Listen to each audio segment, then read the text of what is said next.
je m'adresse précisément à 2006, un homme que je respecte beaucoup. Et en tout cas, parole d'ailleurs, qui m'ont besoin mon art. Tout le monde a bien par-ci par-là. Mon emploi, et c'est la vraiment la France. Vous avez par autre baraté, tout ça dans la télévision, tout ça dans la par-ci par-là, la Bible.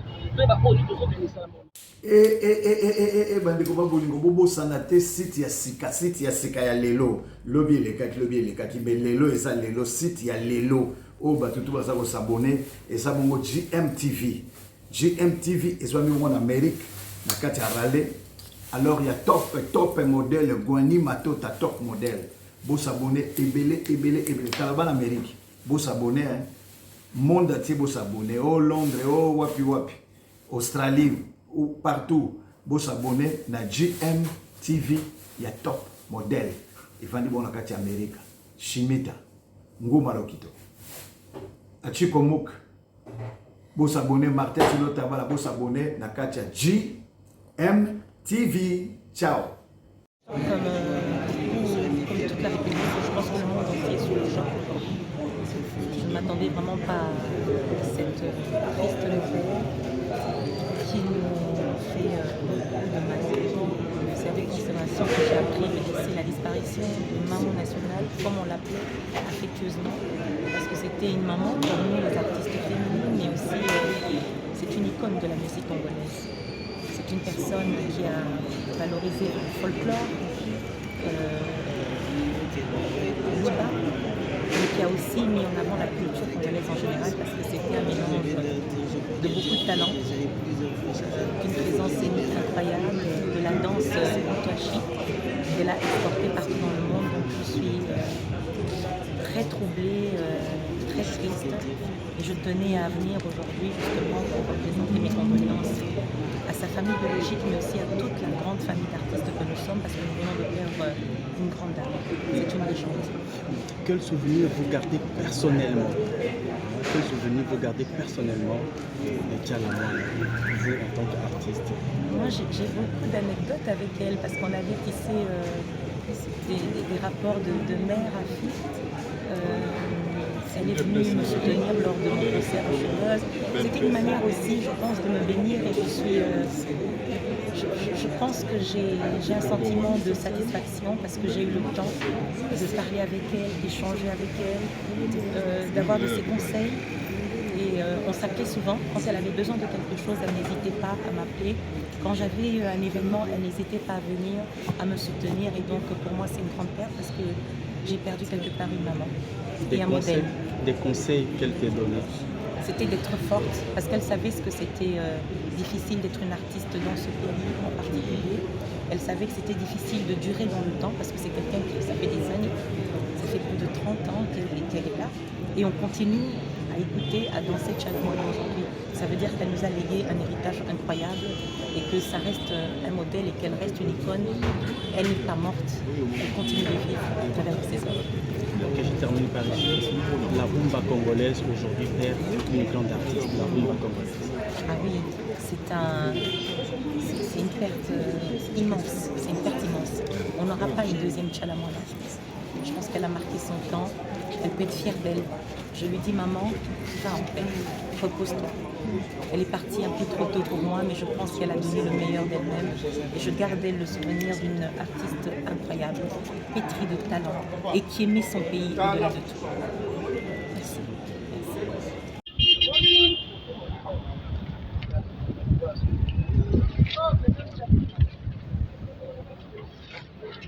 Allez,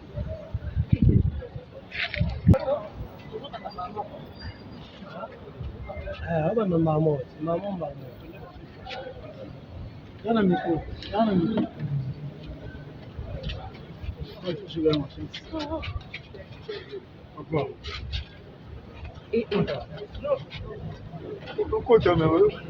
est-ce que ma classe est au numéro?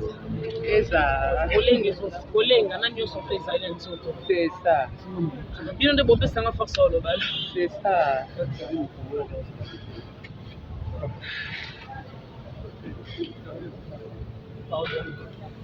Maman, sois à l'aise avec des questions. Hein? Nyonso. naleka awa ezala kawana c'était à la l'aise ça dérange pas. c'est bon action C'est bandé en route, mes condoléances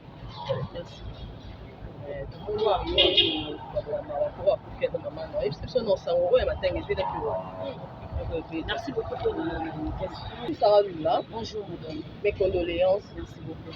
Mais comment nous envoyer les matins parce que maman, exception dans le sang, matin, En tout cas, il y a les bossons il y a Robanda. Je ça, nous merci à Bande Gonia surtout pour nous. Baso soutenir car au économie dans le monde. Il y a Kadar Ikor, la mission de musique congolaise, Mme nationale, la grande prêtre-mère, la reine des mots de la qui a marqué l'histoire, qui a fondé l'histoire. Merci à Bande Gonia surtout parce que la condoléance que je vais recevoir. Bon, annonce il y a lié à maman, il a surprise parce que naza mwana oyo nazalaki trop na maman, nazalaki trop na maman. Même à travers moi a réussi pour gagner même un conseil à travers tout ça là. Donc c'est ça. Et maman elle était vraiment souffrante. Elle souffrait d'une maladie au début que tout ça va pas sans autres un mort de colis de pelé. Voilà. Traitement dans la range que mon colopète dans la santé na banque ndenge ça la parce que déjà comme me déranger. En tout cas il faut m'attendre suivi comme il faut. Et moi mon qui tant ça qui rechute il y a cas malade qui m'a qui n'est pas on a hôpital on a Simanaï on a hôpital Caroline. Je pense que tout le monde a eu en haut. Nous avons été tourner maman Zaki on a pendant 4 jours. Mais ça qui fait derrière jour on gagne mon qui maman na hôpital na Caroline parce que quand on va transférer l'église pardon na hôpital il y a maman Olivier là. Je pense que tout le monde connaît ça le nom de l'hôpital et qui nous avons dit dans ma classe. Donc dans zaki pas transférer et là zaki na moment pour ngana ndo yeba te que ça moment suka ou bien moment pour te ba te bichon za bazora molimo na on est comme malade et elle a oui établir oui c'est en tout cas na ndenge maman azalaka biso to ba ka aza ka nzo to komona ba fatigue ba santé akozonga ndenge ka komona so basali moi fièvre azo ndenge to yebi ndenge azalaka ouais c'était ça en tout cas barrière française avec était au à sali crise ou bien non. Elle était souffrant d'une maladie, il y a respiration, il y a une respiration. On est dérangé qui est longtemps. Santa bon si Christo était de bon marqueur à la maman. Donc c'était ça. Et puis il y a une dame qui a fait mon cas on a eu à soit tapé à peste. Mais pas c'est un mingi. Et déjà n'a pas ses repères papa nangai ou à botingai. Moi c'est le nœud de la famille. Enfin il y a maman Chalamwana, maman nangai. Donc, parce que c'est mon père, le nez, et puis maman Chalamwana la deuxième. Donc c'est ça. Le changement comme on a évité ce qui dans Balingo l'acceptation parce que comme à peine à moment on dit Balingalo. Et comme à peine à moment on dit Balinga sur l'action. Mais toutefois la mort de notre maman, rendons grâce à Dieu.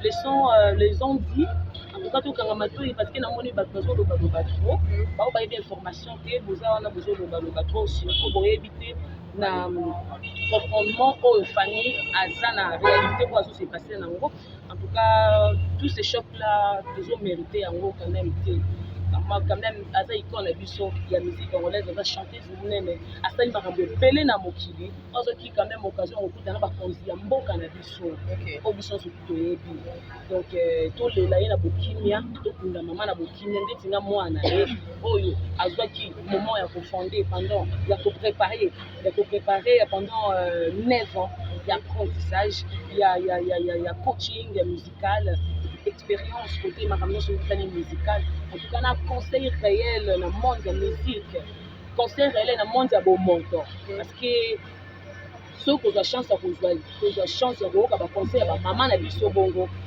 c'est pas donné à tout le monde donc moi il faut savoir grâce à Dieu puis nous avons l'été na bateau surtout bateau tant que ça comme maman na ngai parce que il n'est pas encore intérêt excusez-moi de vous tutoyer un peu la beauté de les deux n'a pas si mingi mais arrêtez un peu de parler de mauvais sujets sur la tête de ma maman parce que c'est déjà mon way à tout pour respecter il faut qu'on tienne la place je m'adresse précisément à Denis Lessi, un homme que je respecte beaucoup. Et en tout cas, parole là, qui m'ont besoin mon art. Tout le monde a billet par ça. On envoie et c'est la maman on a besoin. Nous avons autre baraté, tout ça dans la télévision, tout ça dans la partie par là la billet. Nous avons autre tout ça dans le salon. Ce que ça la vérité. Ce que ça est le qu'on est concerné. Parce que Denis Lessi ça ni membre de la famille, a dit famille n'a été, a dit papa n'a été, maman n'a été, a dit makambuté aux il est dans la famille. Donc atikante di loba na sujet ya maman nangai, c'est un grand homme de Dieu que je respecte beaucoup que na lingaka epe mingi en tout cas na ndenge pena membre famille na senga pena vie nangai atia na ça vraiment en dehors de biloba loba. OK, voilà. Par rapport à Yanding Tambola, Claude Machala est collé de la mort de Mamou National. Il faut éclaircir un peu ceux qui ont dit quelque chose parce qu'ils ont fait partie de la famille. Papa Claude a dit que a fait qui c'est biloko, famille tkali pauvre, il était gigolo, sous ma choc à papa Claude Machala, ndé maman Machala moi nous a quitté. Bon, avec beaucoup de respect que je donne d'abord à ma maman. Et son âme repose en paix. Avec du respect quand tu respecteras papa, on a dit papa on va dire maman la dit maman n'a pas eu match à la voix on va vendre pendant des années et ça vous semble des heures pour chouater. Donc moi je dirais en tout cas je demanderai toutes mes excuses tout c'est la excuse on a la série d'excuses na famille parce que tant famille ça qui quand national a dit sur place j'allais pas autoriser parce que c'est l'émotion. L'émotion, il y a une émotion.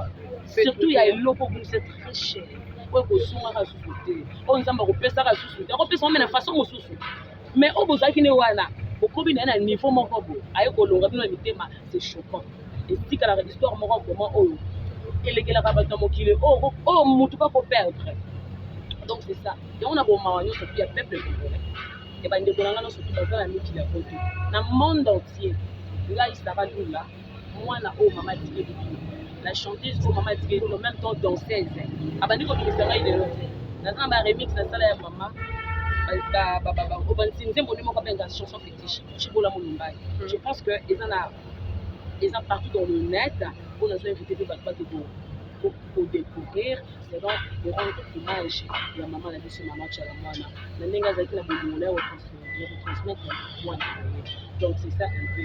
Moi je demande aux excuses, excusez-nous, excusez ma famille, excusez-nous maman, nos sœurs, nos enfants. Parce que nous maîtriser, parce qu'on va y en retour. Parce qu'elle n'a jamais pour les gars dans la télévision. Parce qu'elle n'a jamais pour tout dans la question. En tout cas, avec mon identité, autant qu'une artiste, un musicien de la musique congolaise, la fille d'une maman qu'on vient de perdre, la fille d'une icône, la fille oh maman Tigé Libuno, la musique surtout. Et puis moi je demanderais que Olimbi Sabo et les Kaki, qui n'a tant d'habitude à un moment pour vendre même n'a pas Claude, même mon bimba, en tout cas tout ça se passe bien, en tout cas on va se transmettre le message qu'on va créer la buzz. Parce que tout le monde a le temps pour la Congo. Réalité, la vie à moto, on doit passer comme si on rebelle. Comme si on le sakana. Donc en tout cas, respectons le mort, respectons le mort parce que les gens bien la vie sur nous surtout. Merci. Sarah, moi question par rapport à maman Tchala Mwana Koufiaso. Maman Tchala Azaïna Bana, a beauté Bana combien? Parce que ça me dit selon les obéta makia botaka mwana na ye et mwana kufaka na ajini azalaka na komboni. Deuxième question nanga par rapport ya na libota na bi ya ba papa na yo parce que azata tata moi sino na libota ba papa no ba bota ma combien et puis batikali combien. Deux questions. Merci beaucoup pour la question. Bon, moi je dirais plus selon compréhension ma ko ipe ya bato ba yebi information bien tout otabisa ndenge balingi kotabisa kombo ya mama na biso ndenge ya kotabisa kombo ya icône ya musique na biso ndenge mais na ndenge na bango mais c'est que sûr que o ebomba na kati ekomi balibanda ti biso nde toyebi susi biso bana na ye nde toyebi susi bato ya libanda ti tvt oyo ezoloba malibanda basepelisa minoko na bango oyo ezoloba na kati bayebi pete enveloppe généraliser les choses.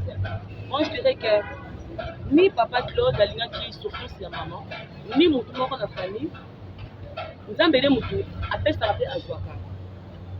Bati qui la biso papa, la biso avant d'arriver, papa Claude Macha, bati la biso avant d'arriver, bati à créer des zizani wana entre famille na ye, na bana na ye. Parce que tant que maman a accueilli, na findi na koli na maboko na bango, na koli na maboko papa Claude, na ye bindenga za la caractère na ye, c'est un homme bien. C'est un homme bien, elle voulait du bonheur de notre maman, elle la conduisait, na bandela moko ko eza parfaite. Qui même dans ma caméra pour éviter seulement le mot. À propos maintenant, il y a maman Tchalamona Tiki Bana. Maman Tchalamona, ma maman, à Botak à l'époque, une fille avait un garçon. Maintenant, je vais rendre à permettre à ma femme d'aller dans le salon. Alors, je vais faire maman le bagage voilà, toujours capé kaka na ba remerciement ya famille na bino mingi za kaka Maman Olive Nzembo akubenisha. Non batin kumba Maman Denise te abengi te assister pe na te ou comment? En tout cas, pour assister kobenga c'est trop dur. Et pour les capés na ba façon misusu. Et pour les gars na façon d'une autre genre, hein, donc exactement la première dame de la République démocratique du Congo, Maman Denise Nyakero. Et je respecte beaucoup. Il y a ça la acte qui est à bouger. Donc il était au Ninganani, pour tout ce temps Ninganaki. Un message de la condoléance à la présidence. Nous faisons au Lobaté. Je pense que tout va mieux. Tout va mieux. Bon, en fait, nous avons fait la maman Biabel jusqu'à là. Le téléphone n'a pas été condamné, le téléphone n'a pas été coupé parce que ça n'a beaucoup d'engagé. Aujourd'hui, on a appelé nous sur tout. Parce que j'ai rendu quelque part. Mais moi, je pense qu'avec Maman Biabel, quand même, on a reçu le message. Il y a une émission où elle est avec Mamie là. Papa, c'est un peu de Olo. À l'école qui, en tout cas, il y a un petit message qui est mes condoléances. Il y a pas tant Maman Biabel, papa profil. Oui, on sonne, farci, il fallait pour pas. Tous les musiciens, tous les icônes, tous les grands de notre culture. En tout cas, bon, on a surtout Balamouki. L'objet aux Haïtiens, ma vie, tout ce qui est à Awa. Mais place, moi, je vais vous donner ça, parce que quand on a Gombe, on a au commandement, la résidence à Maman Tchalamona. Place, on a besoin d'informations totales. Il y a parti par là, il y a Merci beaucoup à vous, merci beaucoup pour la présence, merci beaucoup pour vos pensées.